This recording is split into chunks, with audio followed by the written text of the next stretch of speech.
Hello everyone, this is Mark Koep with CampgroundViews.com. We're here at the California RV show, and I came across these American Fastbacks. And you know we like bringing you cool things in the RV industry? Well, I think these are pretty freaking cool. So I caught up with Greg Watt to tell us more about it. Thank you, Mark. Yeah, we're pretty excited about this product. This is what we think is just a badass Jeep. And we're pretty proud of it because we make almost every single part that goes on the Jeep. So it's a Jeep, right? It's a Jeep Wrangler at the base, but I think the most important thing about it is it's also an RV. And so we're going to get there, but let's take them on the journey of how you got to the point where this is now an RV. Well, we started out as a parts manufacturer. Started out making parts for the Jeeps. Okay. That started to make them look really badass. And as we did that, we started with the top, and we did the fenders. We came up with some different versions of hoods. We realized we had the potential of making a really badass Jeep. So with that technology, we started adding lifts, upgraded tires, and so. But the most important thing is, as you mentioned, we're not building Jeeps anymore. We're building RVs. The key part to make this an RV is we made this a sleeper. Let me show you how we did that.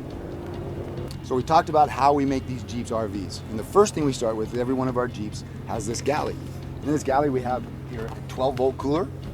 So then over on this side, what you'll see is we developed a sink with access to water. So how that works is that you would simply put this into the 5-gallon Spartless bottle, pump that up to give it some pressure, and then now you have water, cold water.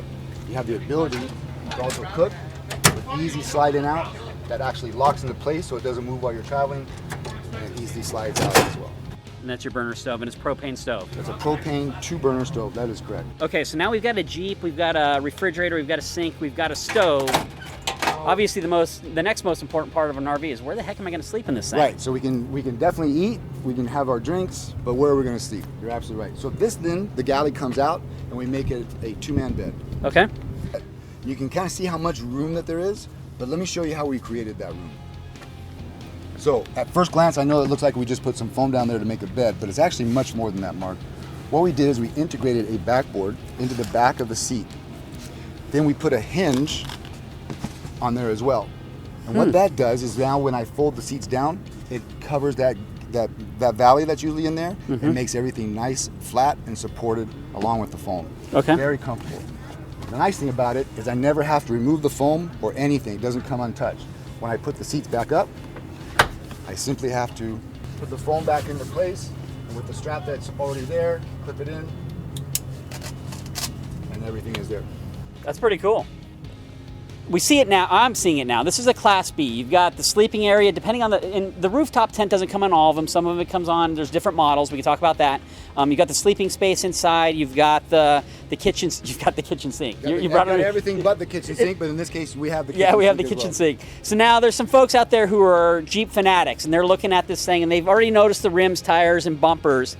Tell us about that. This isn't from the factory. You guys have added this stuff. What do we have on these units that actually make them legitimate off-road vehicles? That's correct. That's probably one of the first things that we do when we bring that Jeep in is we upgrade it to a different suspension. So we have a Mopar suspension with the Fox shocks on there.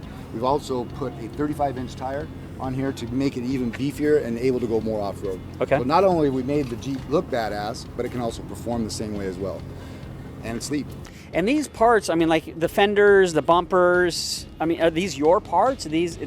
You're not buying these from somebody else and installing them. Is this your equipment? Yes. In fact, we're pretty proud of that because we manufacture almost every single part on this. So the fender is ours. We have different hoods, 3 different types of hoods.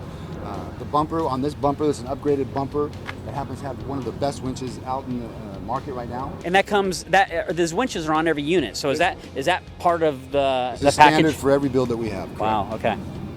Okay. So now we've got something it's legitimately off-road, and it's legitimately an RV. And I want to hear your comments below and read your comments because I know there's going to be a gigantic debate about this. Now, one of the things a lot of folks are going to ask or are going to be thinking is, I can do this myself, right? And right. Can they do this themselves? If they have a Jeep Wrangler, are they able to buy these parts from you and install them on their own vehicle? Absolutely. They could. They can piece it out together and put it together all at one time, or like we did, or they can do it over a course of a period of time. Okay, and so now this goes into where I had my aha moment on this vehicle. And my aha moment isn't here. It's actually in the back. So let's go check that out. As I said, there was something that really caught my eye about these vehicles, and that is this, the RV sticker.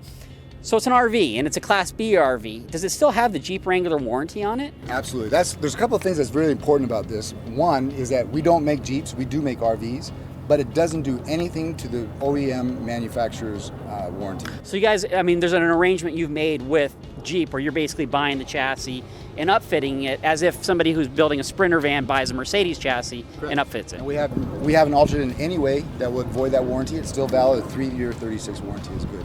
Okay, so that's actually pretty amazing. So now the next thing I thought is about payments, financing, and actually buying one of these things. And I think you've got an expert here who we can introduce at this point and bring him in. Yes, we have a perfect person to talk about that, Mr. Pat Pepper. Pat? Hey, Pat. Hey, Mark. Pat Pepper. Pleasure to meet you. Okay, so we've been talking about how amazing these things are, and I've keyed in on the RV sticker and somebody buying one of these units and how they have the warranty in place. Can you talk a little bit about that and what makes American Fastback so different to going out and just buying a Wrangler and doing it themselves? Well, doing it yourself, I mean, obviously you just have to put big chunks of money out to be able to do that. You go and get a base Jeep, and then of course the downtime in between each thing you're doing it too, where we're kind of a one-stop shop. The neat thing about doing it this way, because I actually came from a Jeep dealer, is we love actually upfitting them, but when we're selling them at the dealer, the banks don't actually finance all those things. So when we get to a higher end build and we tell the customer they have to put $10,000 or $15,000 and their payment's $1,500 a month because they only finance it for 5 years, a lot of people jump up on. So that's where they bought a $40,000 Wrangler and they said, hey dealer, can you install rims, a lift kit, bumpers? And when that dealer installs this stuff, they're not able to finance that, so you're forced to put up 10 or 15 grand to upgrade the Jeep. Correct. And of course, the way when we do it, we actually take the whole unit, also the whole thing, including everything we install, has a 3-year, 36,000 mile warranty as if it had just rolled off the factory line. So you get a little better warranty, but also because it is an RV, it now qualifies for RV financing. First off, the Wrangler is actually kind of a legacy vehicle. Most people keep it 25 years, and we can actually finance the thing for 10 years with a whole lot less money. Wait, let's stop there. So that's something that I found amazing about this. So if I go down to a Jeep dealer, and it's not to knock, I mean, the Jeeps are amazing, right? But they can only finance up to what, 5 years? 6 years, and occasionally 7. But again, on most cars, I would never do that to my worst enemy. But with the Wrangler, if you're going to keep it 20 years, who cares how long it is? It's just a kind of because we're really selling a lifestyle. Right. In other words, we're selling you a vehicle that's kind of a one-stop shop. You pay a little payment, you're going to keep it 20 years anyways, but it's already set up by someone who's done all the research, design, and done it all one shot. So somebody who's saying, I could do that myself, they're welcome to do that. They can finance a Jeep for 5 years, buy all those parts, or they can buy an American Fastback RV, Class B RV. We got to be clear on it. It's a Class B RV, and finance it with an RV loan. Okay, so now we've got people interested in American Fastbacks. How do they find out more information about the brand and contact Well, we you? actually have a website. If you actually go to AmericanFastbacks.com, and we're obviously doing dealer development at this point, so you can actually go, and as we start adding more dealers on, because the wonderful thing about this company is that we're gonna support the vehicle very well. So as you're saying that, one of the things that came to mind is that this ends up being the Volkswagen, the vehicle from the 70s that's like the iconic camper. Are we standing in front of the next iconic camper? I do believe the Wrangler has a very good legacy of length anyway, so Yeah. it's something that's been around for a long time, and it's going to go into the future too. So this is an exciting time to be in this industry. Awesome. Pat, I appreciate this. Appreciate you, Mark. Greg, thank you. Thank you, Mark. And if you want to learn more, obviously go to AmericanFastbacks.com and feel free to comment below. It's Mark Koep at CampgroundViews.com. Talk to you later.